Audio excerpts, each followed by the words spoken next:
So everybody's talking about how Raw going to Netflix is a game changer, and it is. But why is it called that? Why are people looking at it like, a game changer when it comes to Netflix and streaming services in general? Well, it's mainly because of the fact that, there are streaming services out there that, will do weekly live events. As I mentioned when I talked about this, when I talked about this initially, you have Apple TV, Apple Plus, if you will, doing weekly Friday night baseball. So every Friday night, you're going to get a different game, and then you'll get a replay of that game access to you the following day or immediately right after it so you can catch up. The same with Peacock, NBC. Peacock has a weekly show, a weekly baseball game every weekend. Whether it's Sunday morning or Saturday morning, it has it. So there's no denying that, live weekly programming cannot be done on streaming because it can, especially from a sports, perspective. And then, of course, you have Amazon Prime with Thursday Night Football, but that's kind of iffy in its own because as far as I know, unless I have to look a little deeper, the Thursday night games are not replayable. They're not on demand. And if they are, let me know. But for Netflix, they've done some live events before. I mean, they're getting into live sports. They're getting into live entertainment. Like, as I've mentioned, they did the Chris Rock comedy special live. They did, I think, the Screen Actors Guild Award live. So they're kind of dabbling in that live atmosphere. And I think, they're planning to do some more live sports. Like, I think they're trying to get into live broadcasts of golf or, soccer, stuff like that. But here's the thing, though. Those live broadcasts that they've been doing, they're only once a week, if you will. Well, not once a week, but they're only like one time, and then they're available for replay later, on demand, add them to your list and everything. And as far as, like, let's say regular sports, that's going to be a different, story because you never know when they're going to come on, if they're going to be weekly or every other day or whatever the case may be. But the reason people say that this is a game changer for Netflix and for, sports entertainment, pro wrestling in general, it's because what you're doing basically is you're using Netflix on a weekly basis to air live sports entertainment professional wrestling for 2, maybe 3 hours. You're doing this on a weekly basis. That means Netflix, and as I've said before, hopefully with the right people helping them out, even as we speak, starting that process step by step, Netflix has to be on their toes. They have to be ready for when this occurs. So that way there's no screw-ups, no buffering issues, whatever. But what it also does for Netflix, and the same could be said for any other streaming service, is it also kind of, puts a lot of, I guess you could say, some unneeded, if not needed, pressure on their shoulders, because you have all these other streaming services that still do, but have given up on, doing weekly episodic television when it comes to their services. Disney has done this, the Marvel shows, in the past, like WandaVision, what was it, the Captain America show that they did, Falcon and the Winter Soldier, She-Hulk. They've done this on a weekly basis. They've done this. And it has proven, in the case of WandaVision, that it can work. It will get people to tune in and watch. The same with The Mandalorian. I think they still do the same with The Mandalorian. Maybe I'm wrong. Let me know. But streaming services like Disney Plus and others have tried this. I think Amazon Prime has tried it at one point. Apple TV has tried it.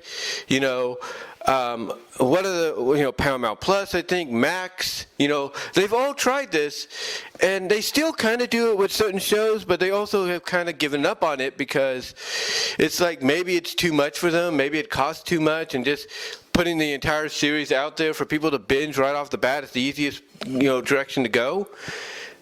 But this won't be that same case, if you will, because Netflix, let's be honest, Netflix is a juggernaut. It is being challenged by Disney Plus and Max and Paramount and all of them that are, on their heels. As much as people may want to discredit them, those services, are profitable right now, and they are on the heels, of Netflix, especially if you're going to have Paramount and Max, merged together, as the rumor may have it, into one. They are basically on the heels of Netflix. But yet, out of all those services I mentioned, that have done the weekly shows and have done some live broadcasts on a weekly basis, Netflix has never been put to that test. Never. As far as I know, they haven't. And this here is going to be the one thing that puts them to the test. Now, they may try a weekly broadcast episodically and all that before Raw shows up to kind of get the feet wet, and that's good if they do.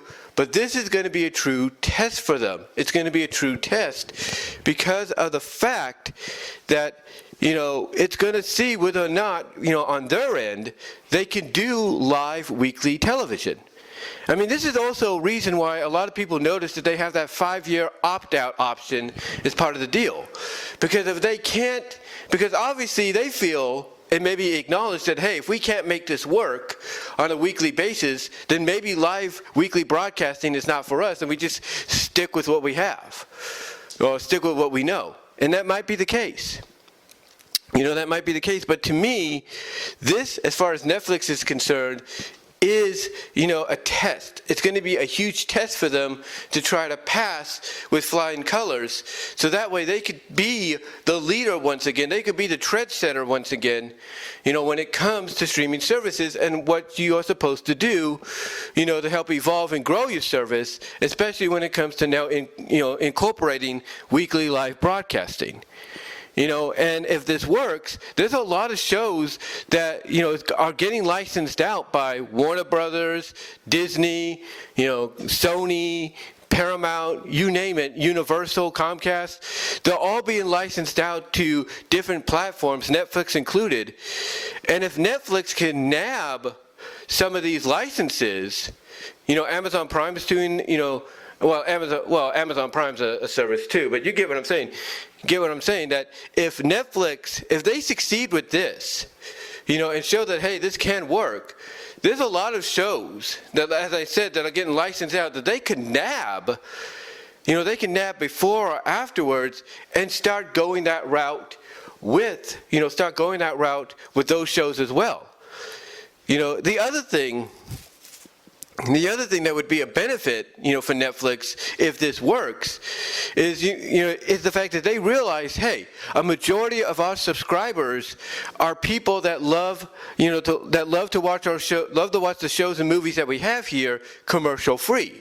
So if we make this work and everything, and show that people can watch a 2-hour to 3-hour broadcast without, commercials, if they can sit through that, perhaps maybe they'll do the same if we have weekly non-commercial showings episodically of shows they want to see.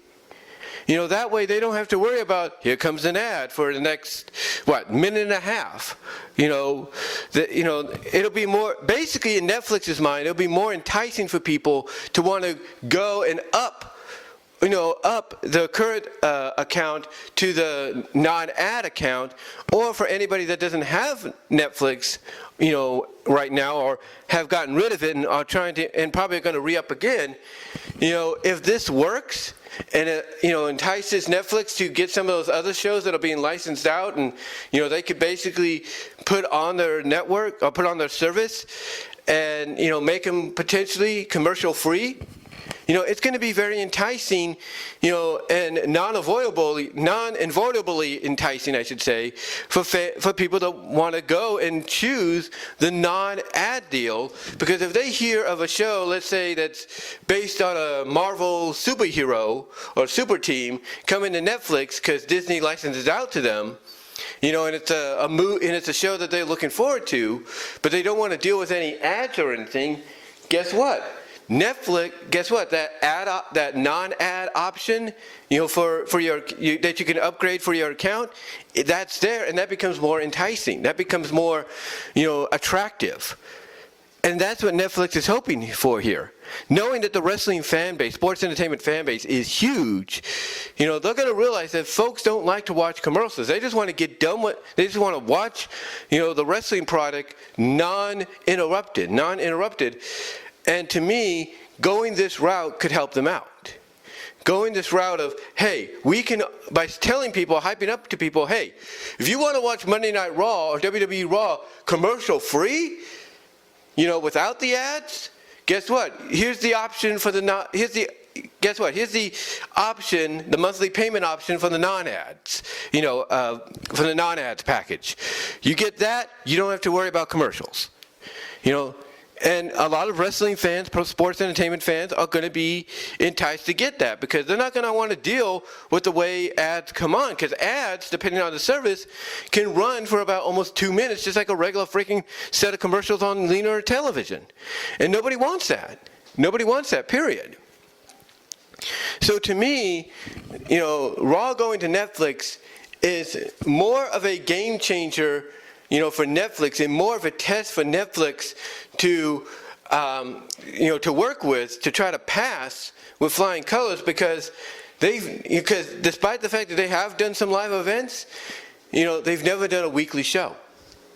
And this could be, this could be the one show that sees whether or not they can make that happen. They can succeed at that. And again, it also, when you think about it, puts that perspective of, hey, they have that 5-year option to opt out, or that 10-year option to opt in for another decade.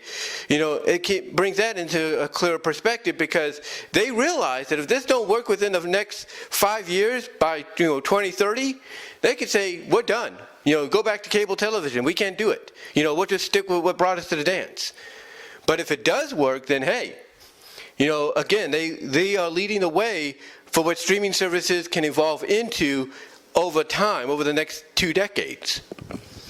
But that's going to be up to them. But this deal, even though it's huge and is a landscape game changer as far as pro wrestling, sports entertainment, combat sports, and live broadcast television is concerned, as much as it is all that, it is basically a game changer for Netflix. And now they have the next year or so to make sure they have everything ready.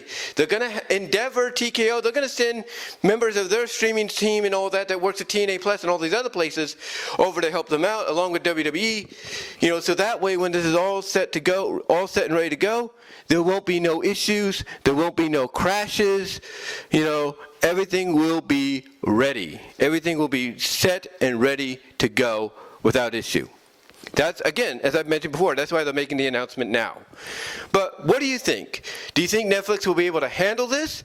Or do you think they're going to either opt out after 5 years, or if they can prove they can handle it and set the standard down the line for future streaming services, when it comes to live weekly episodic shows and broadcasts, do you think they're going to opt in after proving to be a success for 10 more years? Let me know down below in the comments or the live chat during the premiere. Like the video, and until next time, guys, I'm out.